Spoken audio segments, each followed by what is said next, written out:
Bonjour chers amis, bonjour à la fraternité Gauthier de Pontoise, c'est Cyril de Lille. Aujourd'hui, comment échapper à la colère qui vient? Quand je parle de colère, c'est avec un grand C bien sûr, je parle de la colère de Dieu. Je ne parle pas de la colère de mon voisin, parce que par exemple, je lui ai pris sa place de parking, ou que j'ai fait un peu trop de bruit hier soir. Ce voisin-là, normalement, il y a des moyens de me protéger de sa colère. Sauf si c'est Chuck Norris. C'est une autre affaire. L'histoire de l'humanité se termine par la colère de Dieu. Ce n'est pas un scoop. Peut-être pour certains, mais en tout cas, normalement, non. Il ne s'agit évidemment pas d'une colère humaine. La colère humaine n'accomplit pas la justice de Dieu, c'est dans l'Écriture. Elle provoque des péchés. Elle vient du péché, péché d'impatience, péché de jugement du prochain, et elle provoque des péchés, violence, haine, vengeance, etc. La colère divine, elle, est la seule juste colère. La seule colère qui soit justifiée. La colère divine, c'est ce moment où le temps de la grâce s'achève, où Dieu cesse de tendre sa main à toute l'humanité. Le temps de la conversion est terminé. Parce que toutes les voies de conversion ont été proposées à chaque personne en particulier, à toute l'humanité, et ces voies ont toutes été refusées par ceux qui devaient la refuser, et acceptées par ceux qui devaient rejoindre le ciel. C'est le temps donc de la justice définitive, le clap de fin du réalisateur. Droite et implacable cette justice, nécessaire pour qu'advienne le royaume promis, qui ne peut plus comporter aucun péché, aucun mal.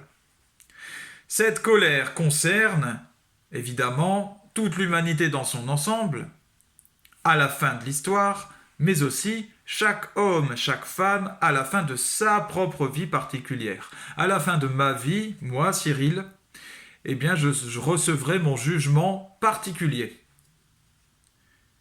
À la fin de toute l'histoire, de l'humanité entière, à la fin du monde, à la fin des temps, eh bien, il y a la fin définitive de l'histoire et le jugement général de l'humanité. Chaque jugement particulier sera connu de tous. Comme il l'a fait lors du déluge, Dieu gardera les siens, son Église, c'est-à-dire ceux qui sont morts depuis les débuts de l'histoire de l'humanité, plus ceux qui seront sur terre au moment de ce retour. Ceux qui seront sur terre au moment du retour du Christ, au moment de la colère divine d'ailleurs, ne passeront pas par le purgatoire. Le jugement sera immédiat. J'en parlerai peut-être lors d'une prochaine leçon. Dieu donnera à ceux qui ont choisi le mal aussi les fruits de leur père spirituel, c'est-à-dire Satan. Et ce fruit, c'est la destruction, c'est la souffrance éternelle, bref, c'est l'enfer. C'est un événement radical, implacable, inévitable. Tant que nous n'y sommes pas, nous sommes encore dans un temps relatif, un temps de conversion. Comment échapper à cette colère? Voilà la question du jour. L'évangile de Jésus-Christ, selon saint Luc, au chapitre 21, répond à cette question. En tout cas, donne une réponse. Versets 25 à 36, je lis.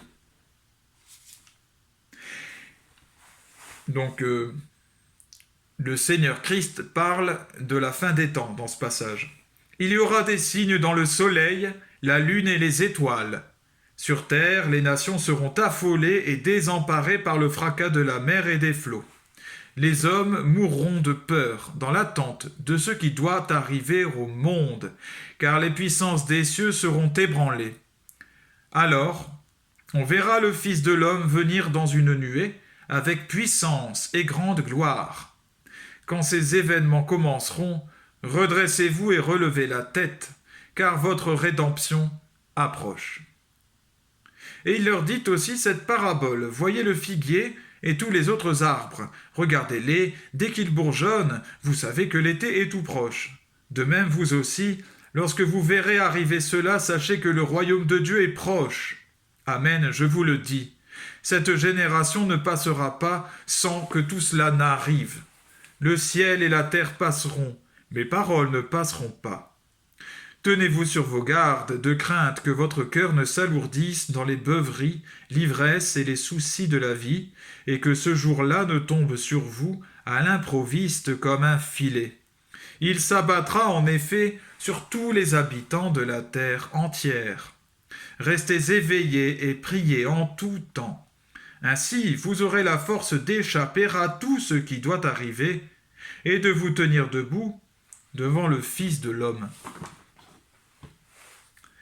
Restez éveillés et priez en tout temps. Voilà un très bon conseil. Restez éveillés. Qu'est-ce que cela veut dire? Bon, sortir de son lit, arrêter de dormir, oui, bien sûr. Évidemment, ça veut dire garder son âme vigilante, ne pas être comme un zombie dans ce monde, ne pas être comme disait Carlo Acutis, le saint, ne pas être une photocopie dans ce monde, qui suit de manière grégaire tous les autres comme ça, sans réfléchir. Garder son âme vigilante, son esprit alerte sur les dangers intérieurs, les tentations, les péchés qui nous guettent constamment, qui nous guetteront toujours jusqu'à la fin de cette vie sur terre, de ce temps d'épreuve. Restez vigilants et alerte évidemment aussi sur le monde lui-même, qui peut nous entraîner justement dans le péché. Et prier en tout temps, eh bien ça signifie bien sûr que nous devons rester en adoration de Dieu spirituel. Ça ne veut pas dire que nous devions rester constamment en prière, répéter constamment des prières, ou rester en adoration devant le Saint-Sacrement tout le temps, 24 heures sur 24. C'est pas ça. Mais il faut rester dans un état de proximité avec le Seigneur, qui nous permette justement de garder l'esprit éveillé. Les moments de prière, les prières des heures, les prières d'adoration, je ne sais quel, le chapelet, toutes les formes de prière, justement précises, servent à réélever l'esprit au niveau du Seigneur. Nous devons garder à l'esprit la présence de Dieu constamment. Soyez candides comme des colombes et rusés comme des serpents, c'est cela que ça veut dire. Candides comme des colombes, c'est garder le cœur élevé vers le royaume, vers la pureté. Et rusés comme des serpents, eh bien c'est bel et bien garder l'intelligence, garder l'œil ouvert, rester éveillé, alerte, vigilant. Alors maintenant, le danger guette-t-il le peuple de Dieu? Évidemment que oui. Évidemment que oui. Attention justement à un danger qui concerne particulièrement le peuple de Dieu, c'est de se croire en dehors de tout danger parce que nous, on est de la bonne équipe. Nous, on fait partie de la bonne église, alors pour nous, il n'y a pas de problème. Et ça, c'est un danger, cette pensée-là, qui touche un certain nombre de croyants. L'orgueil de se croire supérieur aux autres, qui nous donne l'occasion d'imaginer qu'on peut dénigrer ceux, par exemple, qui sont d'autres religions, ou qui ne prient pas comme nous. Puisque ces tentations ont touché les apôtres eux-mêmes, évidemment qu'elles sont susceptibles de toucher absolument tout le monde. Et là, je prends un autre passage du même évangile selon saint Luc, au chapitre 9, versets 46 à 50. Une discussion survint entre les disciples pour savoir qui, parmi eux, était le plus grand. Mais Jésus, sachant quelle discussion occupait leur cœur, prit un enfant, le plaça à côté de lui et leur dit « Celui qui accueille en mon nom cet enfant, il m'accueille, moi. Et celui qui m'accueille, accueille celui qui m'a envoyé. En effet, le plus petit d'entre vous, c'est celui-là qui est grand. » Jean, l'un des 12, dit à Jésus, Maître, nous avons vu quelqu'un expulser des démons en ton nom. Nous l'en avons empêché, car il ne marche pas à ta suite avec nous. Jésus lui répondit, Ne l'en empêchez pas, qui n'est pas contre vous et pour vous. Alors voilà, on a ici une indication d'un danger qui guette le peuple de Dieu. Aujourd'hui, ceux que nous pourrions pointer du doigt, par exemple, en tant que chrétiens, catholiques, eh bien, ce sont les musulmans. Il n'est pas de la bonne religion. Il y a certains intégristes, d'ailleurs, chrétiens, catholiques, qui le font, en disant, si tu restes musulman, même d'ailleurs, des protestants, des évangéliques, qui font cela, qui prennent des micros sur des places publiques pour dire ça.